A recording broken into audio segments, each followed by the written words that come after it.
हमेशा ऐसा होता है, बेसिक वेजेस की हम बात करते हैं, एक बेसिक वेजेस की इम्प्रूवमेंट हो और बच्चों को एजुकेशन अगर फ्री हो जाए इस देश में, I think that will be the high points, जो सबसे बड़ी बात है कहीं भी आप देखें। और फिर आप देखेंगे, ये ज़रूर देखेंगे कि पेट्रोल बढ़ते जा रहा है और पेट्रोल की वजह से बहुत सारी चीज़ें ऑटोमेटिकली, महंगाई तब बढ़ती है जब पेट्रोल का भाव बढ़ता है, क्योंकि उससे ट्रांसपोर्ट जुड़ा हुआ है, उससे बहुत सारी चीज़ें जुड़ी हुई है। मैं तो डेफिनेटली ये कहूँगा कि मेडिकल फैसिलिटीज़ और एजुकेशन पे अगर ध्यान दिया जाए तो these are the two basic needs of the country and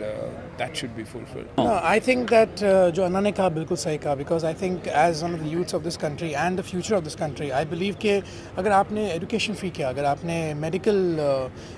services free के लिए, तो I think it's a very big help to all the citizens of the country, because budget is a very important factor which raises the bar of one country, and I think जो अभी होने वाला है, it's a very big turning point. I really hope that the government sees this, and we actually are facing a lot of problems, whether it is the normal man or the guy who owns the car or the guy who takes a cycle. Everybody has needs, and अगर आपने common man की needs पूरी कर दी है, so you have a very happy citizen, you have a very good country. So let's hope. आम आदमी को अच्छा लगे, आम आदमी जिससे खुश हो, ऐसा बजट होना चाहिए, हर बार होना चाहिए, इस बार ही क्यों? हमारा तो ये, मुझे लगता है हमारे मिनिस्टर्स के काफ़ी इंटेलिजेंस फर्म्स हैं और बजट काफ़ी अच्छी तरह पेश करेंगे, और हमारे जितने भी देश के भारतवासी हैं वो इस बजट को अच्छी तरह लेंगे। ऑफ कोर्स यही है, we are common people and we expect the best from our ministers, you know, as far as the budget goes, is very important time of the year, the most important time, and I really hope we come up with something the best this time.